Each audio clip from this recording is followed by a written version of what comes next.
This is John Gold here at Barnes & Noble to attend the Steve Alten book signing for the Shell game.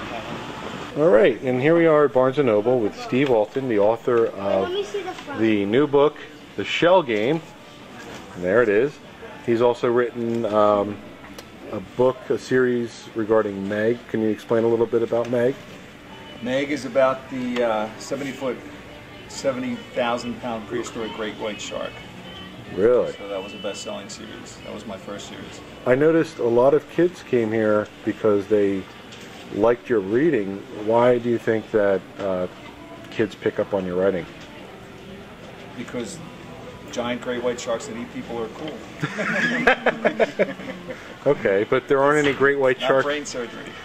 There aren't any great white sharks in the Shell game, and yet this kid who was here earlier today said he read it, and he knew all of the 9/11 facts, and this kid was like 10 years old.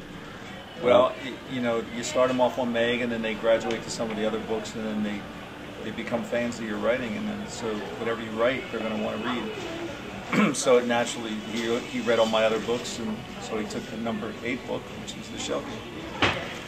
Okay, you had said that you had never heard of the 9/11 Truth Movement until after writing the book. How did you hear of us, or the 9/11 Truth Movement? Well, I read a lot of the documents from the 9/11 that are posted on 9/11 sites, and I had gotten Rupert's book, I had gotten David Ray Griffin's books, but I didn't know there was a formalized movement until after my book was finished in manuscript form. And then once I learned about the groups, then I contacted them and offered them free copies of the advanced reading copies of the book to get their opinion, and also because I realized that the book really could help the movement as well. Michael Rupert and others like Michael came out years ago. And in fact, I think Michael Rupert and I don't remember the name of the school, but in November 2001 was already doing this. And obviously the media never gave him the attention that he deserved, that people like Dr. Griffin deserved. Do you think that this will get the media coverage that people like Michael should have gotten? Do you think you will get the media coverage? Well, I mean, as far as I'm concerned, the 9/11 Truth Movement should be on 60 Minutes, on every Good Morning show. You know, it deserves, and it should be investigated, reinvestigated. Will I be able to get through when they didn't get through? I think so, for 2 reasons. One is because it's fiction, which means it flies under the radar of a lot of these things. And the other is because I have a track record already as a best-selling author. I've been on these venues before. I've been on the Today Show. I've been on Fox News. I've been on a lot of these things before. But what will determine that is if the book hits high on the bestseller list. If we can make top 10 on the bestseller list, then I can get on Letterman, then I can get on Jon Stewart, then I can get on Good Morning America. That forces the issue. You had told me that you do have some TV appearances coming up. What are they? I've got, let's see, I've got on Tuesday, I'm on WPVI, which is Channel 6 here in Philadelphia, which is a major network. At 12:30, there's an afternoon show. On Wednesday morning, I'm on Fox News, Good Morning Philadelphia, which will be live, so they won't be able to edit me. Right. And I've got CN8, tentatively scheduled. CN8 is a big cable news network that runs from Boston down to D.C. What first got you interested in 9/11?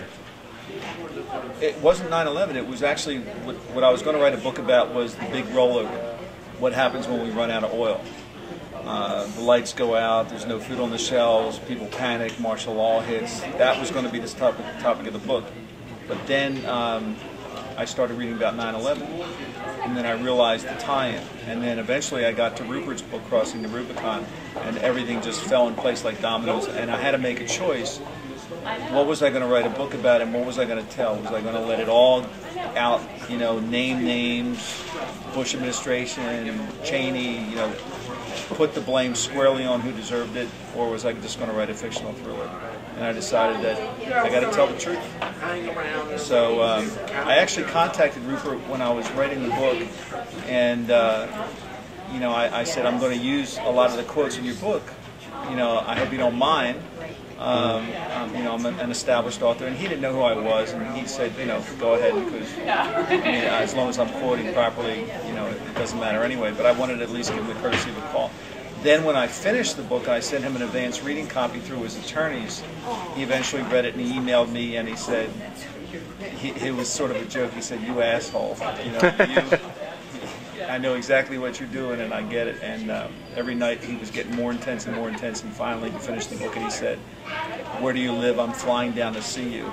And the next day, we were sitting poolside together in South Florida, and we did that for the next 4 days, and really got to know each other. So he's what about 9/11 or Rupert's writing of 9/11 stood out to you the most?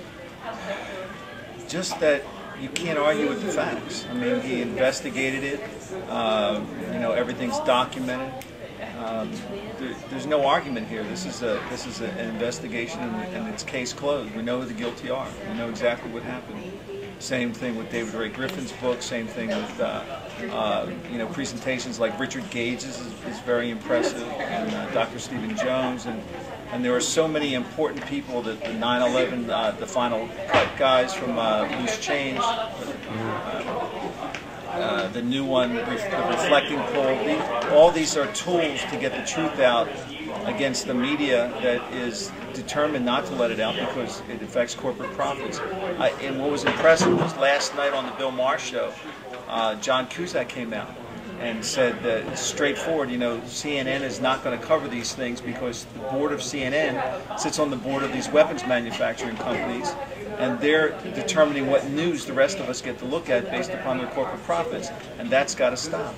And so slowly but surely the dam is cracking, and I think the shell game could be a pivotal tool to be used, but we need the 9/11 group support to make it that way. In other words, if the 9/11 groups, if the activists listening to this message right now go out, the game plan is April 16th to 22nd. Everybody buys 2 copies of this book who's listening to this message. 2 copies which cost less than a tank of gasoline. Then the book will hit somewhere in the top 10 on the New York Times bestselling list and will be in every newspaper in the country. And that will push me into a venue that I can get on David Letterman, that I can get on Jay Leno, that I can get on Good Morning America, and I can say on a live TV show, Dick Cheney was involved in the war games on the morning of 9/11, that it's impossible for the World Trade Centers to have collapsed, that there were 3 World Trade Centers that collapsed, building number 7 wasn't hit by anything, that there were put orders on the mornings preceding 9/11, that people profited from the companies that went down. And I can hit them and hit them and hit them with the facts, and you never know what can happen. Well, thank you very much for your time today, Stephen, and I wish you the best of luck with the book.